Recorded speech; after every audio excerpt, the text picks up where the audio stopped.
Hello, ladies and gentlemen. We are going to do the rundown of week 4, day 1 of the LEC. The best of threes have started, and we had two quite interesting matchups today. Let's start with Vitality versus SK. So in terms of the changes we see on the patch, Varus Kalista still out, but very little Senna prior, very little Smolder prior. But in this particular game, Senna did go through. In this particular game, as I move my camera to the right to have vision, we see Rumble first pick. Rel and Maokai is out, which means that, in terms of the tank junglers going up in prio, it's a natural kind of progression when Azir is back in the picture, because Azir wants to be paired with the Maokai, Rel, and sometimes even Sejuani. So they target Rel and Maokai to target the pool of Mr. Isma. Isma slots in Sejuani. He likes to play jungles that can be active level 3, so makes sense. SK ban Kalista to match the Varus ban. They don't want to play Draven angles. They ban TF, a special of course, Mr. Photon, and Orianna, a standard ban, very frequently first pick. So they go to Rumble first pick. Enemy goes Zeri Sejuani. Zeri, of course, with the crit changes, benefits, and also some of the nerfs, benefits. Zeri gets locked in with counter pick support, prior on support on 3 and 4. Okay, all good. Sejuani gets picked. Rel Maokai is out. You want to pair this with some kind of type of bruiser. Vi gets locked in, paired with Ahri. Already, you have set up for Rumble, which is fine. Top 3v3 can be interesting. Vi in isolation, not that good against Sejuani, but Vi is decent against Zeri. And you pair it together with Ahri, which is you go to blind. Here, you see the highlight of an issue. I think that when you ban Rel Maokai and you pivot to first pick Rumble, I think that it can be considered like a kind of like a weakness point, because most of the time, in my mind, when you pick Rumble, you want to pair it with Rel, and then, for example, an AD mid laner, and then you have a good time. Additionally, I think that Ahri Vi pairs better with Rumble, but the better blind right now, I think, is Azir. And Azir being back in the meta definitely makes combos like Ahri and Vi weaker. Because, of course, you can go Grasp, you can go Tanky, and you can enjoy yourself. Nautilus gets banned, Jinx gets banned, and they go for Rakan 4. I thought here they're going to ban Nautilus, Rakan, and then 4th pick top lane because Rumble is showing, and then 5th pick support to invite cases where Zeri can play some kind of a carry. They go for Rakan, also decent scaling champ, but you invite lanes that are very rough. In this particular case, enemy pick is Yasuo Senna. They ban Renekton and Jax because they want to remove all Sejuani pairings that can play into Rumble, and the enemy goes for Cassandra. Here sometimes people go Aatrox, but they should pick something tanky because the enemy is very weak into tanks. They have Vi, Ahri, Rumble, Yasuo, champions that are not so strong into Cassandra, but the matchup is quite hard, but that's almost true always when you play Rumble, right? Here, I think the big blunder here for Vitality, even though their draft is solid, I would say, I think just Yasuo is so out of place. I think Yasuo is very useless against everything that is showing. It's fine against Zeri. The matchup for Yasuo Senna is solid against Rakan and Zeri, but Yasuo will really have a hard time impacting this game. In terms of looking at the highlights of this game, I think the key thing here is, the key thing about the matchup that made things difficult for Vitality, I would say, is just the level 3 ganks on mid that Isma kind of pulled off. I'm going to fast forward a little bit just to find the specific timer. But Theo is making it a little bit too easy to kill him. So this is 3 bot side camps into no cross into going into mid. He has a ward on top side. And here Vetio hovers into bot side and Isma dodges. And then he goes all the way around. So Isma, I think in this series, did a good job of dodging wards. He just saw where the ward was placed because it was placed on top of a ward. He queues over the wall and he walks then into the mid gank. It is very close to Vi spots him, right? Actually, I'm confusing. I'm trying to look at this. I'm trying to understand how Ahri actually died. I thought, looking back at it now, he's actually getting spotted because he's contesting the Vi. So, Isma is just walking on mid-wave dry. He knew everything. He knew everything. He knew everything. So his wave is in a very bad spot, and Sejuani is going to want to cross. I think the fact that the wave is in the spot in the first place is quite problematic because there's no real good decision that Viteo can make besides, pushing into bottom side because, Sejuani crossed. So getting reganked here and then losing flash on the previous gank and having this lane position in the first place, I think is the initial problem, So he burns flash, dies. You see that Senna and the Yasuo doing fine in lane. Viteo gave a little bit up. We continue later on, deeper in the game. how you would want to play with Senna. General rule is that you want to just be able to roam, to leave your solo laner or your dual laner in isolation so you can fight around void grubs and you can create imbalances with the void grub buff. Because at void grubs you get a lot of stacks, all that good jazz. We continue. In this particular situation, we see that Azir is moving first, Zeri was hovering onto mid, and there's a fight in river. And Vitality are trying to cross into river through Rumble's side, but Rumble is not participating in this. They need to pull Rumble down if they actually want to contest river at this timer, because of course SK is in position to contest his void grubs because they're interested, because the enemy has 3. These are some of the things that Vitality can do better, definitely. We fast forward, Vitality did find themselves in a position where they still are building a lead. They kill Irrelevant. We fast forward a little bit more.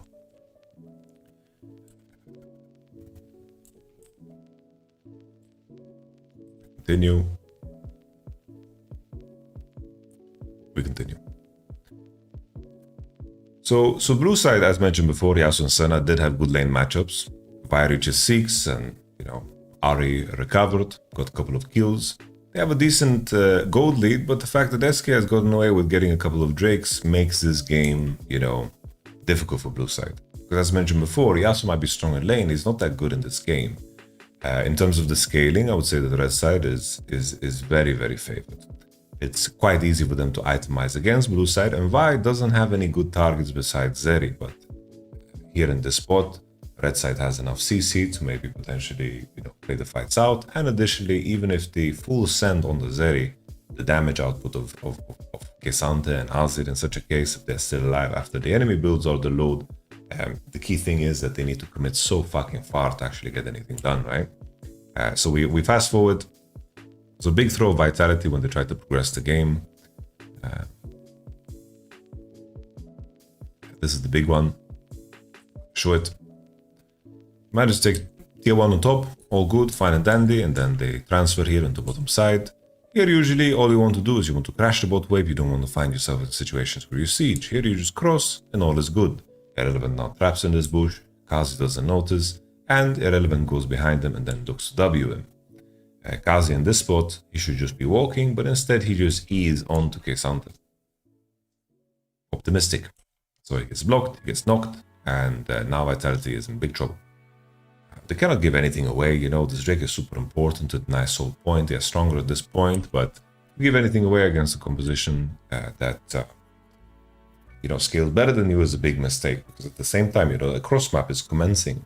The key thing here is the red side is managing to win the bot fight while they are 2 top side, because Sejuani and Azir now top. They're showing here on 3, and this play is practically just Irrelevant and Exa kick pulling this off. Rakan is also moving, but Arya is on mid wave, so this, of course, is game losing. The Drake is secure from SK. They back away, they back off, they take it easy. And now we continue.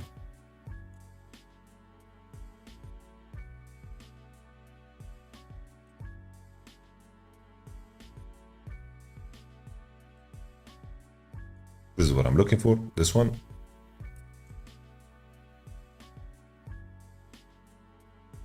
Here, Photon shows on bot wave with no TP, so they just start hitting Nashor, which makes sense. They have good Nashor damage, they can tank it. Very solid play. Look for some kind of turn. Look to enjoy the spot. I think here, the fact that Douglas gets a steal, it's like quite crazy, to be honest. I feel like there should be, a way to CC him or to make sure that they have actually vision in the bush. They spot Vi now Vi comes across, and then she steps into the bush. Now she's in the bush, and the fact that they don't see her queuing out of the bush makes it a little bit more difficult. But if there's some kind of a vision, and maybe Irrelevant is pushing on the wall already, spam pressing R on him as he's coming in, I think there is room for counterplay and for SK to actually secure this. He gets the kill. Vitality lose a couple of lives though, but Vitality is happy with this exchange. Usually they would just lose Nashor. Rumble showing bot wave with no TP. Those are mistakes that you can't really do. I think most teams will be able to punish that. The extension of this is, of course, we move into Soul. This is the example of how Vitality's composition, they are trying to make it function. They're sending everything on Exekick to try to kill him here, but the bulkiness of the rest of the squad is just a little bit too much. So they send Rumble ult, Yasuo ult, but it also means that Vi and Yasuo are so deep into the fight. We let the rest of it play out. Irrelevant gets a fat W on both, and Irrelevant, of course, with the all-out sent, they found the CC. And here I really like a very clever purchase here from Niski that makes him a lot tankier in this situation. Just buying a Negatron Cloak is super solid. Here Niski pushes forward and Photon hitting the double E, produces a lot of MR. And, you know, this was an invitation from, of course, Vitality to extend this because they really didn't need to continue the fight. I think they just didn't realize that Azir actually bought a Negatron Cloak for this one. So now, in terms of the scaling department, SK is super happy. They crash to the bottom side. For some reason, Viteo takes a very aggressive path and he just gets caught. And they fight going.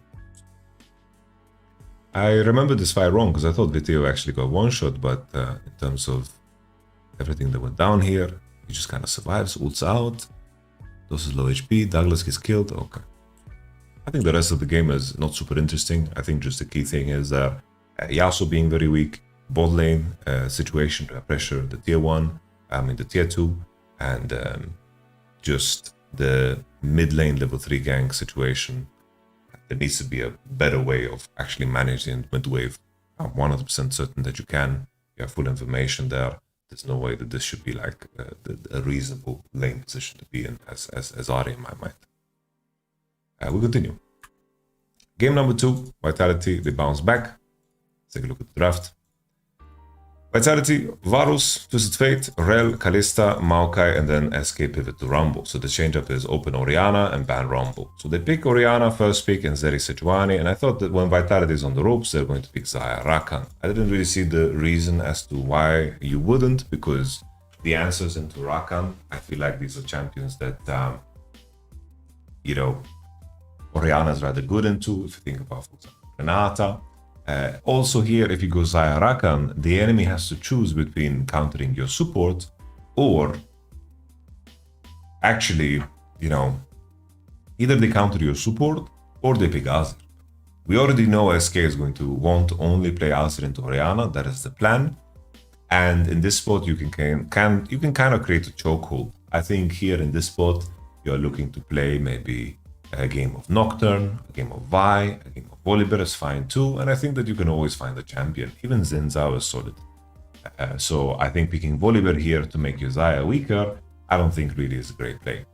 So Azir gets locked on 3. Alright, the enemy drops support, Nautilus gets banned, Camille gets banned, and Jax and Rakan, because this is the adaptation from the previous one. So they get Xayah in isolation against Zeri Sejuani. It's not a crazy good Xayah game, honestly. Not that great of a Xayah game. But it is what it is. They pick Bard, which is pretty solid here against 2 immobile carries. Even if you Bard ult and you fall Xayah ult, that can be a good trade in many cases. Here, they pick Jace and they pick Zilean. Jace is a very solid blind in the cases where the enemy team needs to find a good Sejuani pairing. Here in this particular spot, you know, some players would slam maybe Sion, they would maybe pick a Morph fight, but your options are so limited when Sejuani is indeed picked on your side of the sphere. Zilean as well, I think Zilean really enables Xayah to break into like spheres of influence where she might struggle, which is super neat, super good. I think Zilean against Bard is also a lane that you can get away with. Xayah or Zilean looked pretty good in the game, so I kind of like the Zilean lock in here. The composition as a whole does look a little bit goofy because, you know, inherently there aren't like great synergies, but at the same time, you know, Zilean Xayah is a good combo. I think Zilean Volibear has some interactions that are cool too. I think that you have like some carries that you can speed up and boost, and you can give them a lot of space in terms of, you know, just R'ing and reviving them. I think that, you know, the only, you know, real confusion here for me is just the Volibear lock-in. What does Volibear actually give you? Is a strong early game. Maybe in their mind, they just want to pick a jungle that can match what Sejuani did in the early game, which is, you know, a fine idea. I think Xayah is a champion that is perfect for core compositions. Why is that, Yamato? The thing is, Xayah is very good against champions that are good against poke compositions. So how do you break poke compositions? You all in them. So here Jace, Orianna are going to, of course, play on range. They're going to play on poke. Xayah is very good into those champions that want to look to all in. So here in this case, right, the enemy has Sejuani, Renekton, Zeri. I think Xayah is fine against. But you know, two schools of thought. I think Zeri is fine against Xayah too. But I just wanted to add that layer of information that picking Xayah with Jace and Orianna can make a lot of sense. But I do think there's some fine tuning here where probably I would have just preferred for them to pick Rakan on 3, because the enemy needs to pick Azir on 3, and then you can choose your bans very accurately. The Jax ban is specific because Irrelevant is a known Jax player, but Renekton gets picked on 5. Not easy to find a good champion on 5. It's like you want to play like Sion, you want to play like Morfight, but how do you really do that when Sejuani is a champion that your team locks in on 1-2? Imagine here if enemy goes Zeri and then they go Azir, right? If they go Zeri, Azir, they then have a lot more options in terms of what they can choose, but maybe they just don't want to run into the Sejuani Renekton themselves. But then I feel like you can pick a champion that is decent into both and have a good time. You can pick Volibear top, you can maybe go Jax yourself in that case. I feel like just picking Zeri, Azir together gives you more options, but it's also one of those things where maybe Isma is a little bit exposed in terms of his champion pool, because this was 2 back-to-back Sejuani games. Or maybe they're just their view of the enemy jungle as well is that he wants to play Sejuani, but I don't think that makes a lot of sense in terms of what we've seen. Okay, so in this particular game, once again, I want to highlight the level 3 gank, which is super cool. Let's take a look at it. Isma. So Isma does 3 camps topside, and basically the timing where he ganks mid is really throws off Beteo here, which makes sense. I think this gank is pretty clever. So Isma goes all the way through topside, and he has a ward that the enemy did Raptors. He assumes just because he didn't get ganked from this angle that the enemy crossed into bottom side now. So now Sejuani went all the way around, which is very surprising. The only question is, if Photon could have just dropped his ward earlier, right? Like Photon feels safe, but I think that usually as you slow push out with Jace, you would want to put the ward here on Pixel. But maybe, just maybe, now I understand. It seems like Irrelevant over-pushed the wave and Photon is freezing. That's why he's not pushing. In most cases, we see this matchup. Photon should be the one slow pushing out, but maybe there was some punish here where Irrelevant maybe queued the wave and over-pushed. And he knows that being Renekton and crashing is very difficult. So in this particular spot, Photon shouldn't ward, right? But then the gank comes around with Veteo, he's pushing forward, feels very safe, assumes that Sejuani is on bottom side because of the timer. This gank timer is very uncommon because this is the 4th wave coming, and Veteo gets CC'd, loses flash, and dies. Very good gank timer, Isma's specialty to be active on level 3. So this game becomes very dirty for Vitality, rather close, and there's a fight here on bottom side that, goes pretty mental. Watch Haley Gaming here. This series was not high quality, guys, I'm not gonna lie. I'm trying to think about the elements that we want to keep, but we have moments like these kind of happening. This is terrible for so many reasons, because Karzi is no mana now, use spells, overhit the wave is now freezing, and Haley died. So it's just terrible across the board. Bard is here, Sejuani is here, and I didn't mention before, but Renekton also got dove on top wave.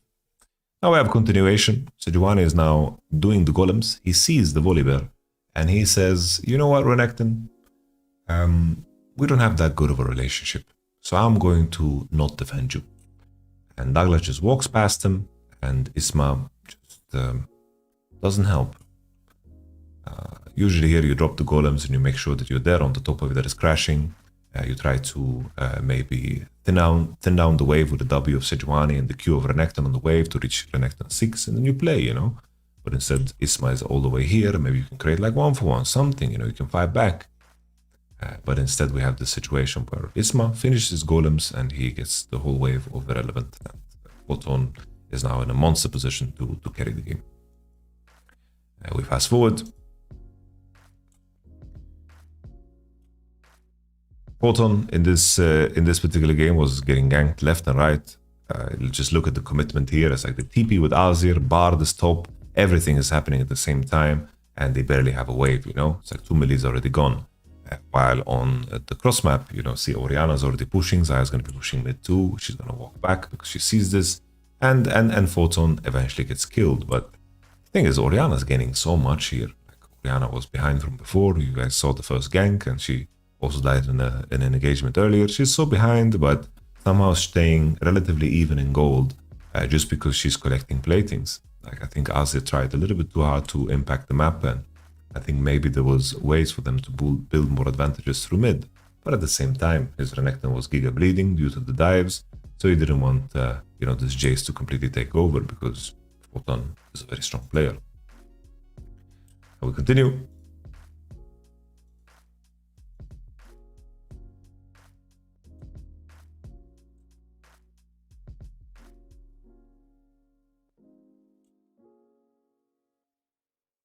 Here I didn't understand what Hilly is doing, like he goes into bottom side. I think it's important to match the enemy here. I think like he's looking for a play on the relevant, has no flash, but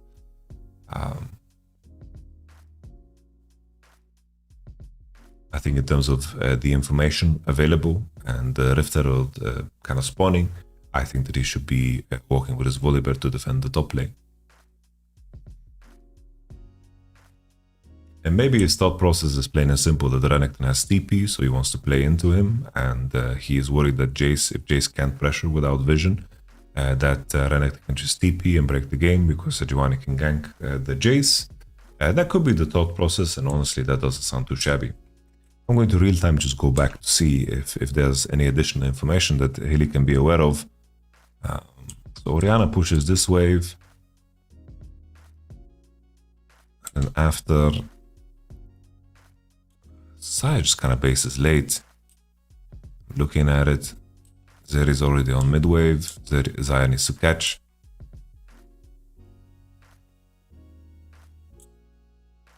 Now looking at it now, maybe it's just Douglas that is the one that is griefing, because I kind of agree with Hilly's decision. They're too late on the mid wave, and they cannot contest the Herald. Orianna can't be on that, and I think that Orianna can just start clearing these camps, and they just abandon top, and then they just look to trade side, because Jace is the one without TP and is into bottom side. So at first, initially, I thought Hilly was in team, but in reality, I think it makes a lot of sense what he's doing. Vitality is just behind on tempo. All right, I'm happy to be able to go back and forth sometimes to look at the correct decision real time. Hilly is just creating space, guys.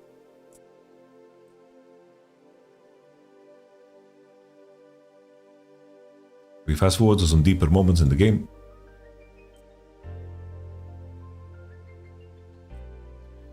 This is like a moment where we see the potential of like Zaya and a maxed out, you know, Hilly-sang E, pushes forward, Dos misses the Q because of the move speed, flashes forward, kills Execute, you know, looks pretty mean, you know. It really solves a lot of mobility issues and range issues. Basically, like something to ponder on is that move speed is basically an extension of your range, you know. That's basically what it is, you know. And when you have longer move speed, you can operate under way bigger range influences. Here, this is something that we saw as a trend. Like Vitality played very sloppy today. Here in this moment, Jace is pushing top for free, Orianna's on the bot wave. You already crashed mid wave, you should just walk away. Always walk away. If your soul laners are gaining, don't try to gain more. Very simple. I think that they should go into bot side river, clear the vision, and take it easy. They are the ones inviting this, flashing forward with Hilly. This is like very, very bad and dangerous.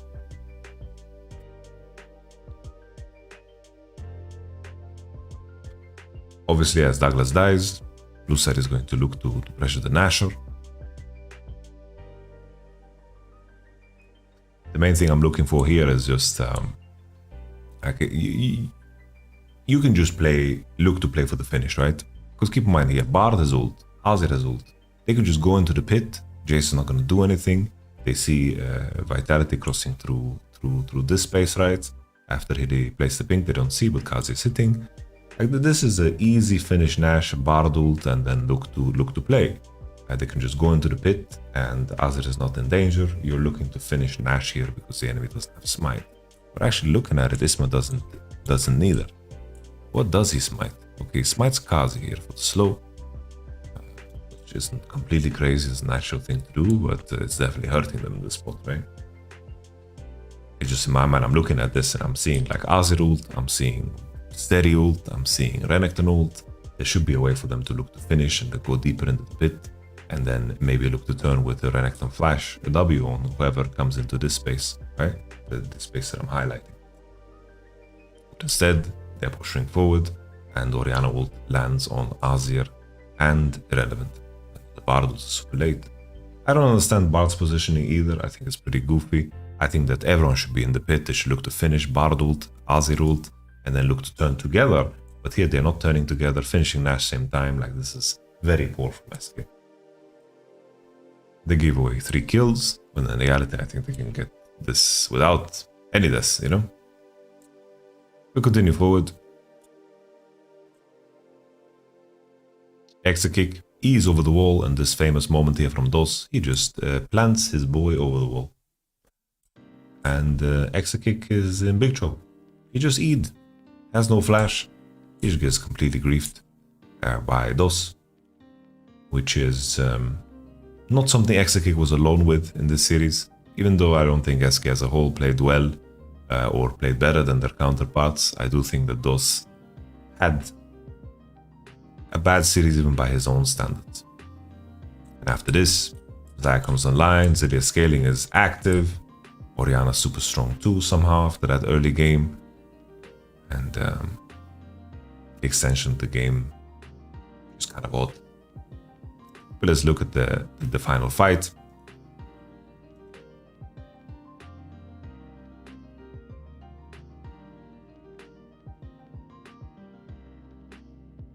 Yeah, God doesn't want me to.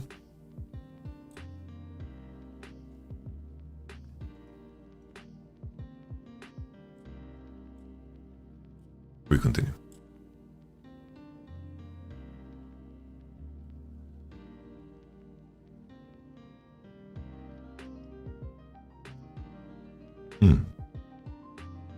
Yeah, let's continue the next game. Let's just see the game-winning fight.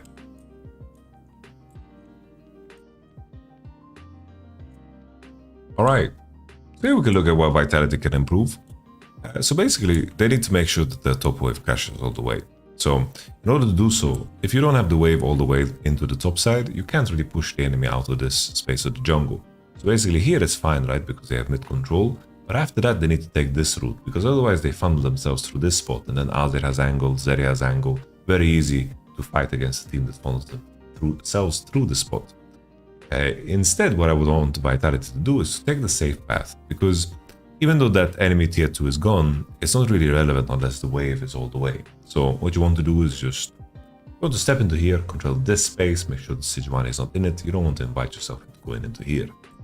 Because Vitality here rush. Here Renekton, no one's really showing, SK is in fog of war, and Vitality is face checking space. The waves are not doing any work. This wave is not getting any information, and Renekton being behind is not a bad thing for Renekton, right? So here, just Vitality. They're like wasting Nash opportunity in my mind, and the game got goofy here for a moment, because even though SK is quite far behind, if you're having fights so deep into the game that you're losing, there's a lot of potential for the enemy to actually turn things around. Because if we look at the economy, like looking at Azir, looking at Zeri, they're looking quite strong. Zeri's full build. Zaya's advantage no longer matters, even though she's 12-1, it doesn't really matter. Here the gold differential is just gone. Thank God that Photon is as strong as he is, because currently Vitality barely have a mid lane. We continue.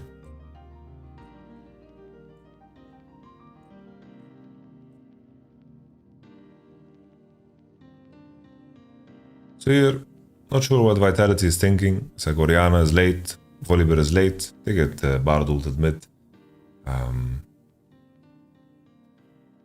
Kazi is hitting. Somehow Vitality get away with it. Thank God that Vetheo tanked the Sejuani ult.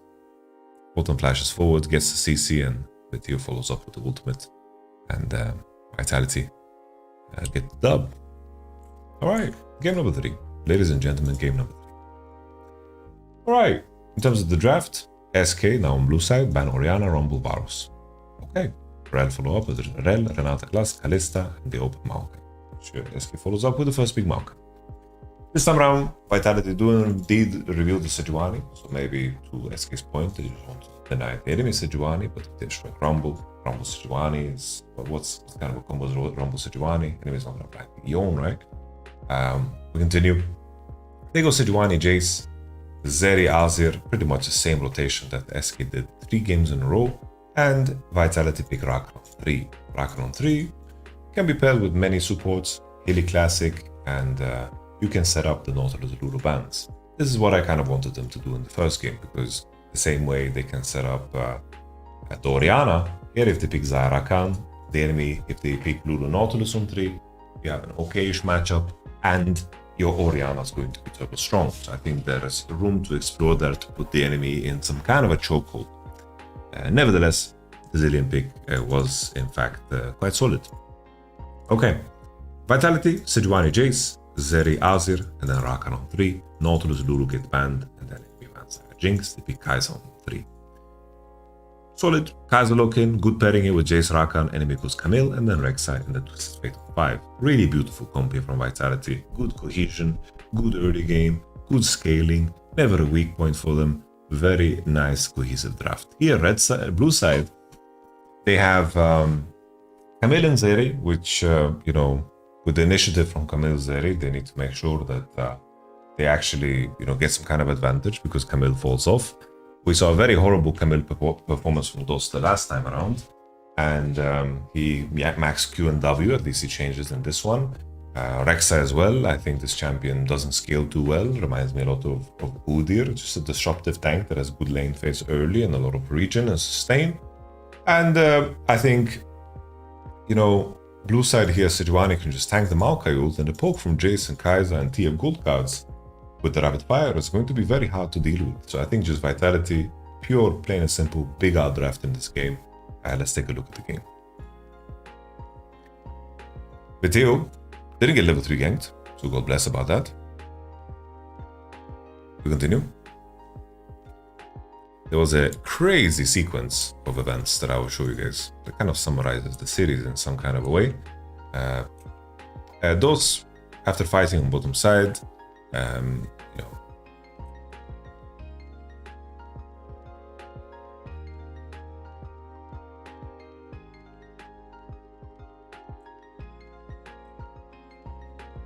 this is crazy what Kazi is doing. Like, he should be punished here. I think DOS could have also eat on this wall and then go. It's also a play. DOS uses Flash and Ignite. Crazy that he just misses this E so dry. On these ranges should be very easy to hit. Especially against a target with no boots and no spells.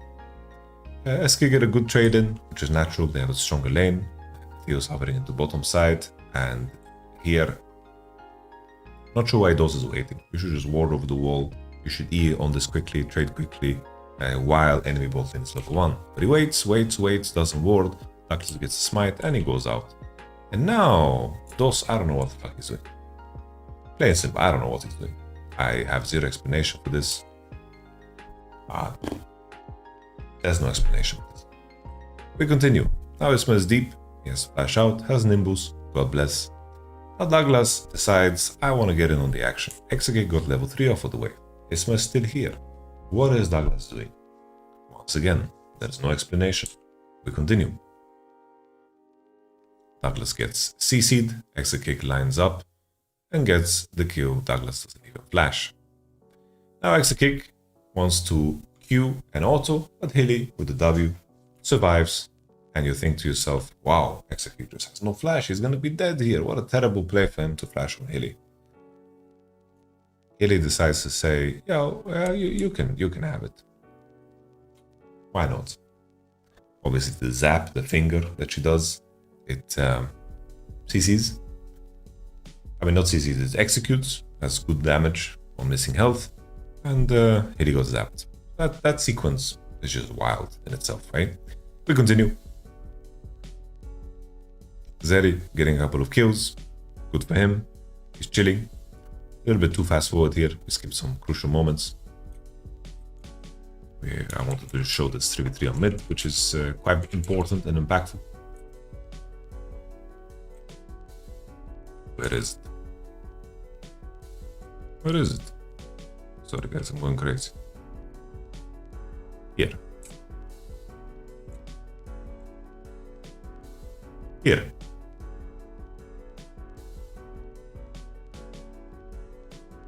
Not sure what DOS is doing. Just pushing forward. Niski's calling to push the wave, I guess. And he dies again. It's kind of dry. I don't know. Like, I can't really blame DOS for this because it looks like something that a mid laner does call. It's like, I need to crash the wave. Can you just help me crash? Then he's walking and he's trying to show presence, but Sejuani is collapsing, and you know, it's just a good reader here from Vitality to send people mid to make sure that Niski pays a price here. It's hard for me to blame only DOS for this because it looks like they're just calling that we need to crash this wave, but Niski doesn't have conditions. And then with no flash and no E, DOS, the boss, just dies. But fair play. I don't want to blame only DOS for this, you know? Colton did a wonderful job. I feel very redeemed in putting, you know, him first place after his regular split playoff. A lot of people were very high on Irrelevant, and I think Irrelevant, sadly, by the community is insanely overrated in my mind.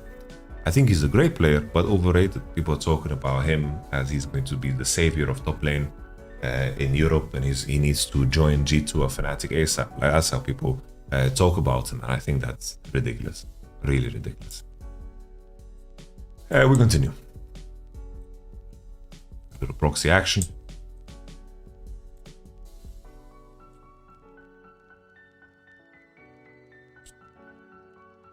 As mentioned before, you know, on the Camille, you want to be very busy in the game. You want to be fighting always. If you 0-2 down on Camille against the composition skills pretty decently, you are very, very sad. TF ports first, he has Prio over the Rek'Sai and has, of course, his ultimate. Rakan is on bot, so even though they are 4 on top side, Rek'Sai is not participating due to how his champion works over TF. They invite this fight, and I like what I saw here from Vitality. You know, they take the fight with confidence, they're fighting back. And there were definitely some signs of life from Vitality. You know, they were at least, in a lot of cases, you know, on the same page, and I think mechanically Photon and Kazi just played better than the opposition.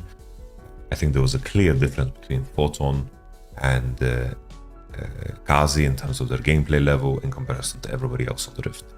Half a tier 4-0, it's going to be, you know, smooth sailing. Fast forward a little bit, check if there's any other decisive moments, you know, that made things a little bit dirty. I guess you can point to this one. Vitality didn't need to play so rushed, and somehow they're all just kind of dying on the third tier. Not necessary. But Vitality win. It is what it is. We move on to series number 2. Series number 2, Fnatic versus GX. Very one-sided. The main thing is just Peach. Very lost on the map. Not sure what he's doing. Fnatic, Nico ban, Rumble ban, Varus ban. Varus, very standard blue side first ban, seems like. Rel first pick. With K'Sante in the picture, I do think Rel is better.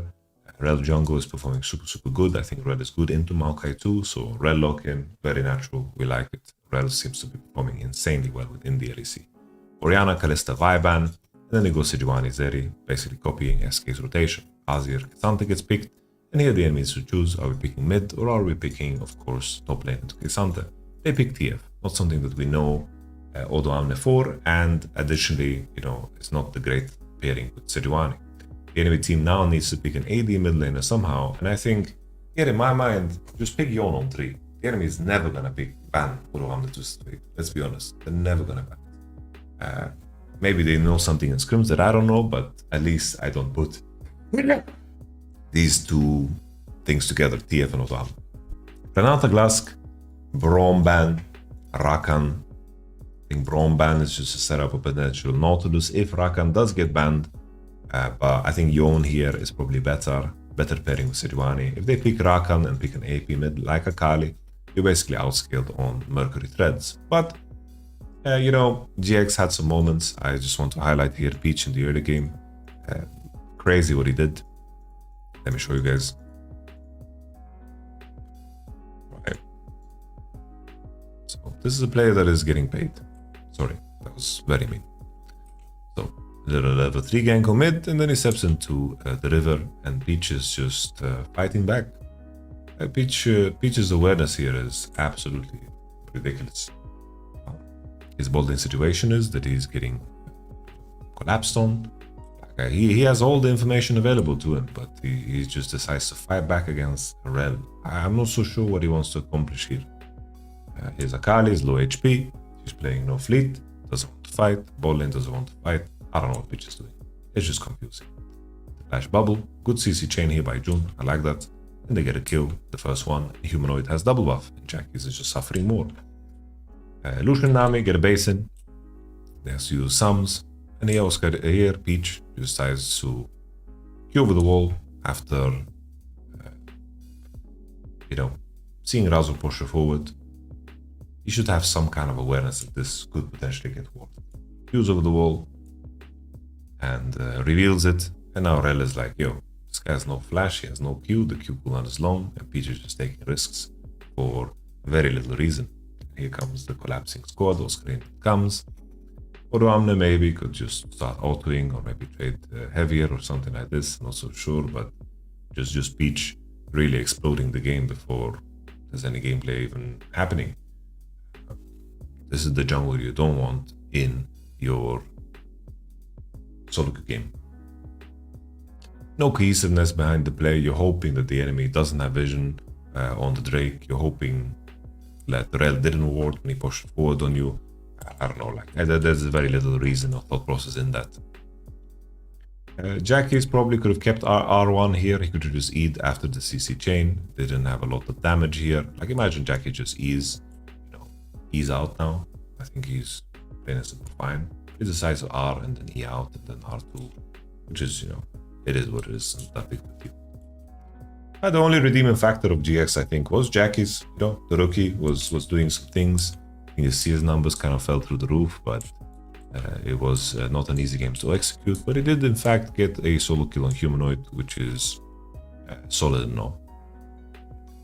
CC chain onto the target with Mercury threads. Jackie's finds the R into E and then E's of the damage. Flash. Not too bad. There was some. The main redeeming factor from GX was just how they fought around mid, and Jackie's managed to fight back against the likes of Humanoid.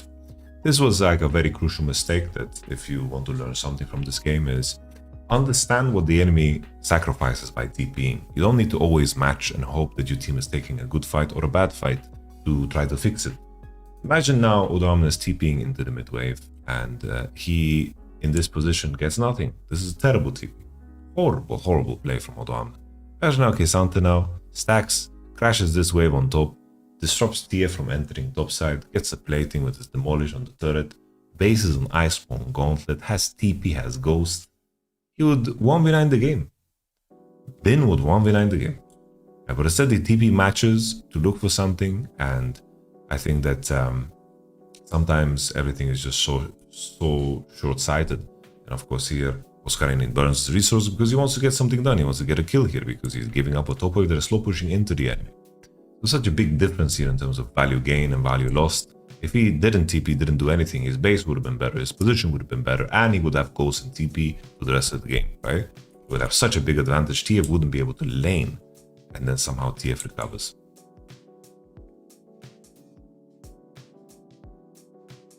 Another gank on Humanoid. He just dies, and Humanoid was indeed easy to farm in this one. Let's take a look at this. I have a TP flank here with no Akali ult. I don't think it makes too much sense. Here Ignar gets CC'd and didn't latch onto anyone. Noah flashes out, June flashes out, and GX, I think that they overforced the situation. I don't think this is necessary to play. I think you just wait for Haro Akali and you take it easy. Not necessary at all, I think. You don't have like realistic ways of killing. I think the Rel and the Azir that have a Solari and have Mercs. I don't think it makes sense to do the hard process. So we continue.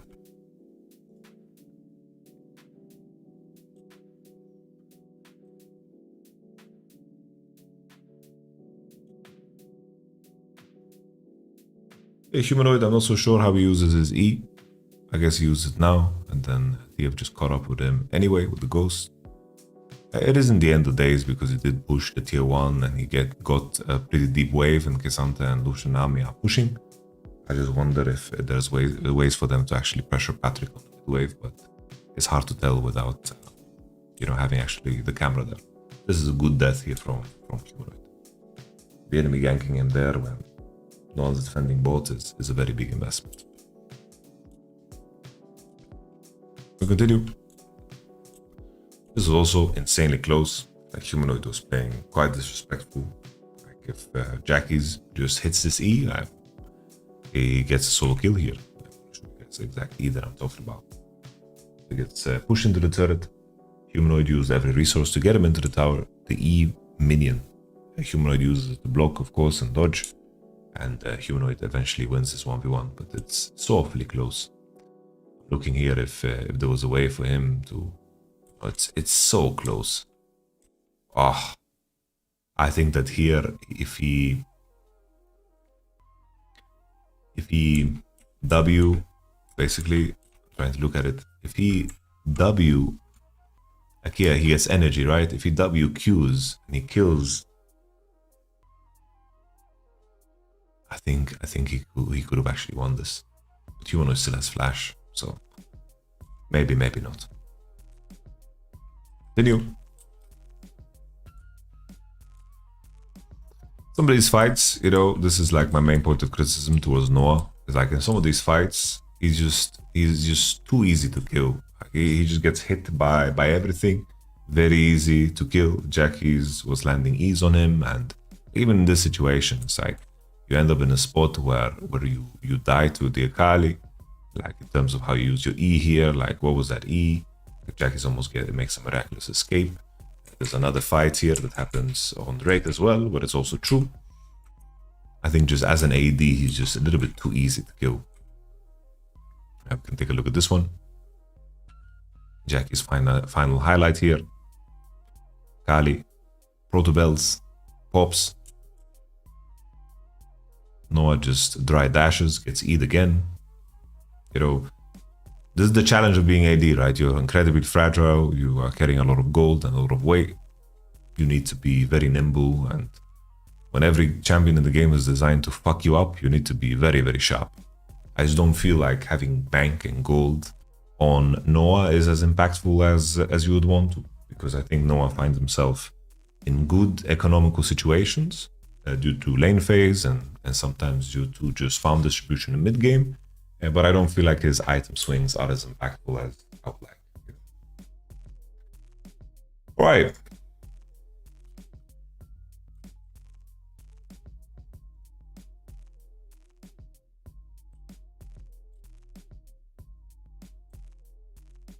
A little rel engage for the road.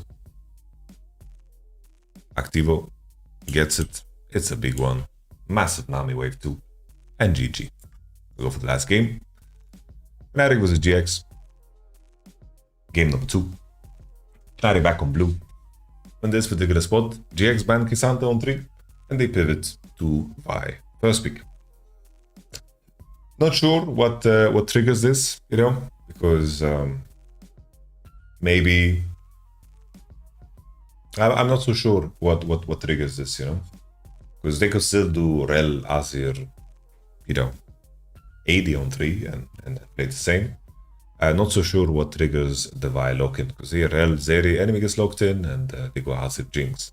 I thought the moment they lock Vi, I thought that, they don't want to rerun the Azir because they just want to pick a mid laner that has good pairing with Vi, so they pivot away. Because usually if you want to still lock Azir, you just pick the Rel regardless. And I was just surprised that they first pick Vi and they don't pivot the mid, because I thought, we're going to have Vi, Talia, Renekton maybe 1, 2, 3, and they're going to play it.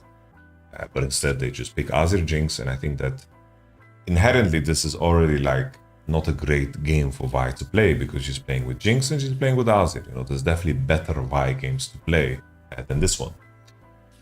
Enemy bans Renata and Braum, setting up the rel support, and then Sejuani on 4, especially with Raka and Nautilus banned. So they ban engaged supports to remove, you know, let's say, comfort from Ignar, and they pick Sejuani on 4.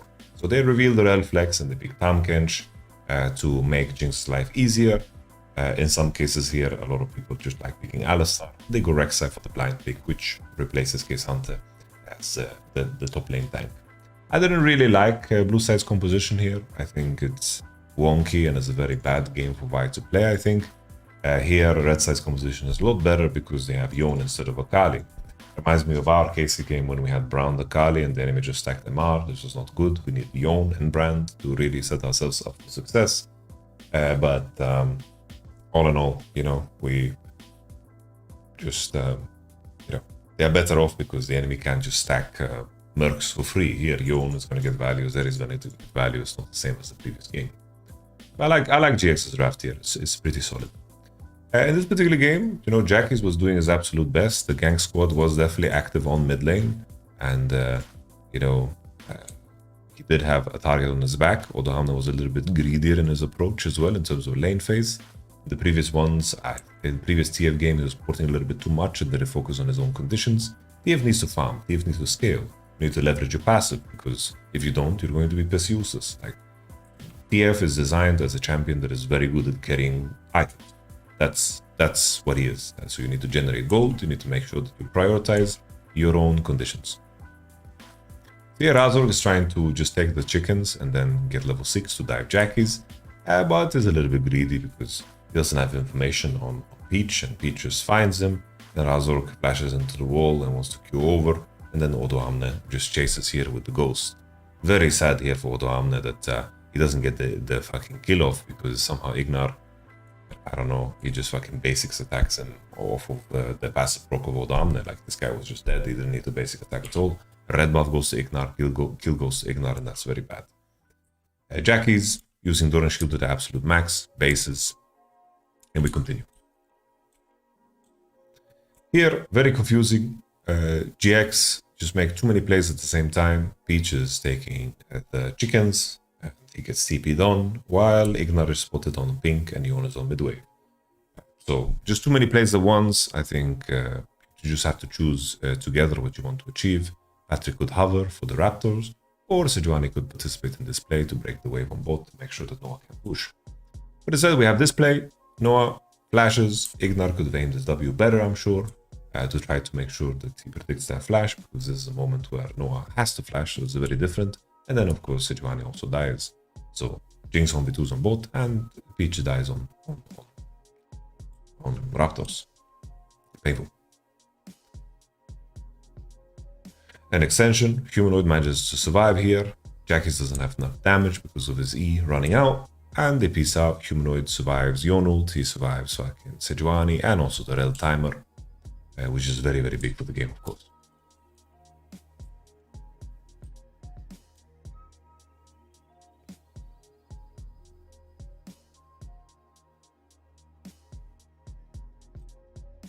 Yeah, I was surprised by the decision, because looking to contest this Drake, your Jinx is still in base. Your Jinx is still in base, Zeri didn't base yet. Here you're going to gain so much, because the enemy is burning a lot of tempo to actually get this Drake.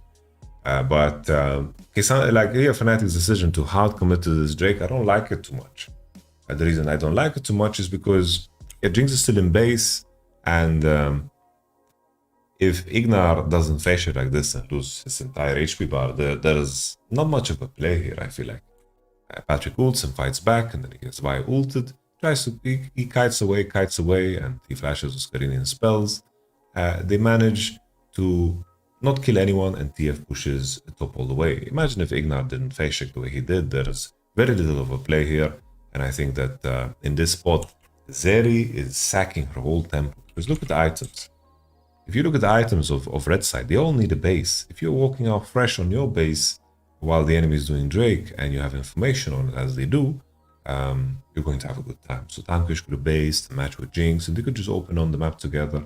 GX needs to be scared because the enemy is on full war, so they're committing full man to do this Drake. And Sejuani doesn't do it super fast on her own.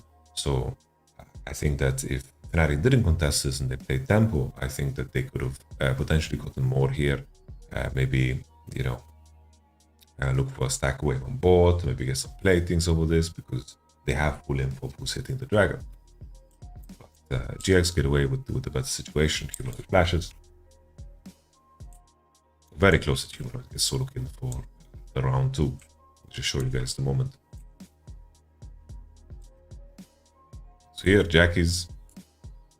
Boom. Imagine here if he hits this Q now. Humanoid. A little Czech Republic dance here in the mid lane. We continue.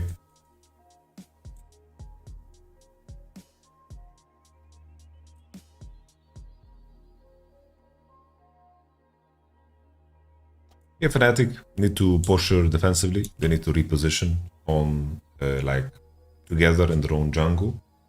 They don't have any information, and GX had quite a tempo swing from before. They're putting all vision. This is the Ignar classic. He likes to open through mid, put wards down. Very standard support move, but Ignar does it insanely much. Sejuani Rel now undermining Azir. No mid wave as well because Jinx base late and the Zeri tempo. So here they need to recover. They need to catch a bot wave, and now they need to recross 4 to retake. But instead, Tamkench and Azir, they're taking a very aggressive path, contesting the Tribush. And GX, of course, decide to pounce. Because now they see Vi, they also see Jinx. They know that they have man advantage in this space. It's a good play, solid play from GX. And whenever these three are on the screen together, GX actually makes shit happen. So something to pay attention to when it comes to GX. The EAT comes out, they're kiting, the Vi ult lands on Ignar, and they're trying to get, of course, a Jinx reset. But here, Jinx reset makes them a little bit too excited with Jackie's slices and dices and gets absolutely everyone. And they funnel themselves through this fucking shithole of a place, and they forgot about, you know, Leon completely. Leon is coming through vision, so they have full info, and they get murdered here. Very lucky that they get away with things, no also flashes. The Fnatic create complications because of poor macro, plain and simple. Oramen wanted to hover with the TF ult, but nothing came out of it, he was just fighting right side.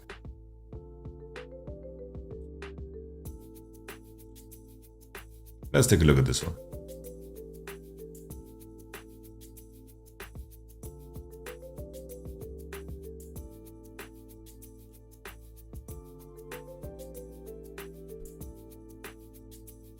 I think here Ignar just needs to play time.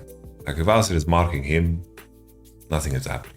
I think Ignar just trying to walk forward through these fucking Azir soldiers is just unnecessary. I think he can play time, begin to walk around, Azir's not interacting, all is cool. Ignar doesn't need to lose his life the way he did.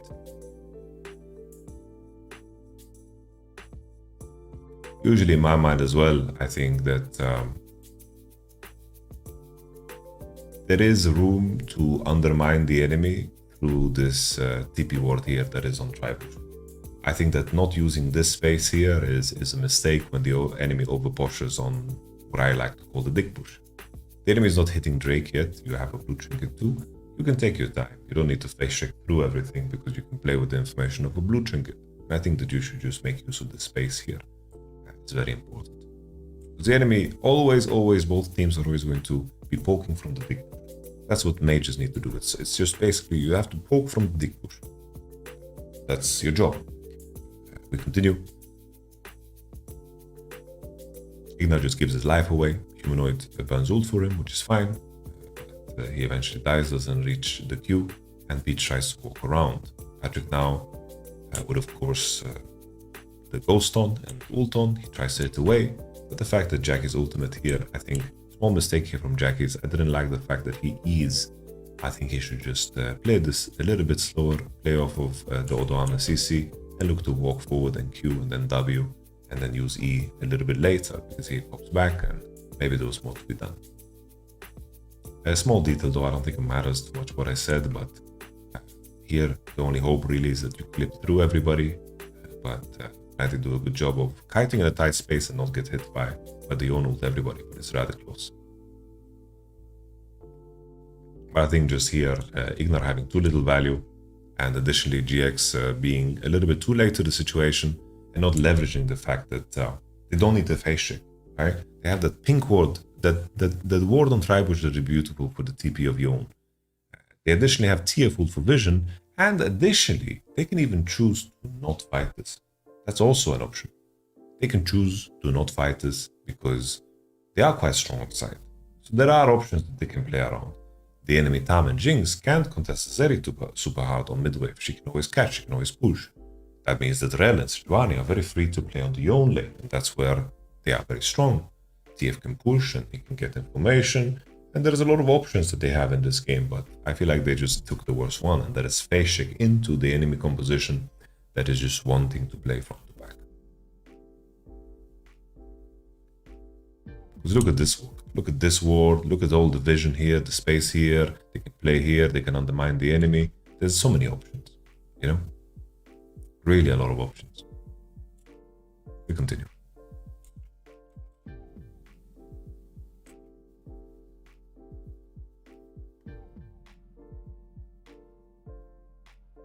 Not sure here what's happening. Jun is just walking forward to hit the pink with Tam. Like, he's the last person you want to be engaged on because he can't eat himself. He can't just remove a rib and eat himself like some people have done. Rumors, allegedly. We continue. Vi ulting on the Yone that is Eon. Very strange here from Vi, making situation very different, very dangerous. Jackie's ults out and then he flashes over the wall with a Z, tries to get it done, and then GX managed to get a couple of kills. I wonder if at any point they chose not to chase, if this is just a straight up free national. If they didn't extend this, is this just a free national? Considering the enemy has Crab and they don't have any tools to turn, I think it can be difficult, but I see a TF ult, I see maybe a Hex Flash, maybe it's something to be done. But they want to extend because Zeri ult is on, so it does make sense. You know, it isn't completely crazy to extend. They lose a lot of HP, they lose a lot of tools. We continue. Just plain simple, like Jun hitting that ward in the long bush is just kind of strange. Not sure what the idea that was for Jun. Let's take a look at the final fight of the game.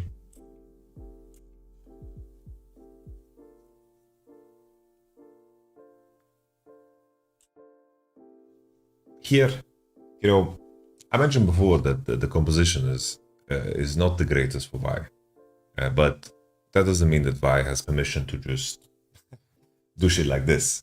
I think this is dangerous in the sense that if it isn't for the Jinx ult landing, this gets blocked somehow by Sejuani or something, that this can get very dangerous. But I do think that Vi can just hold her ult and be a very big threat. We go back and let's play.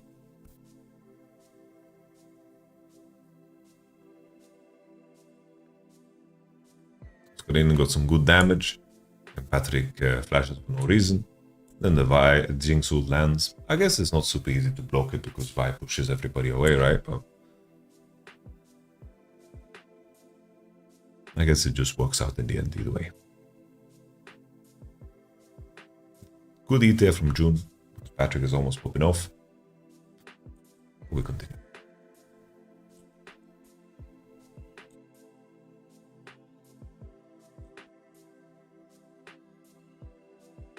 Here Noah executed quite well in the fight, had flash and cleanse, and Jackie's tries to find an angle to catch them both. Humanoid just straight up fucking dies, he gets fucking one shot, which is not good of course. The card lands on Jun, but Noah here, the sidestep here on the Yone ult is quite crucial.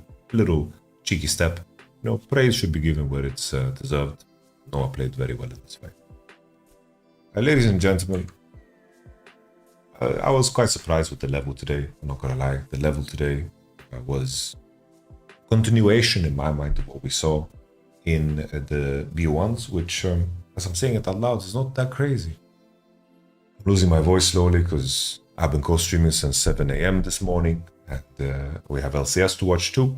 If you want to hear my breakdown on Team Heretics BDS and also G2 Mad Lions, you can check that out, of course, in the breakdown that is already posted on the channel, so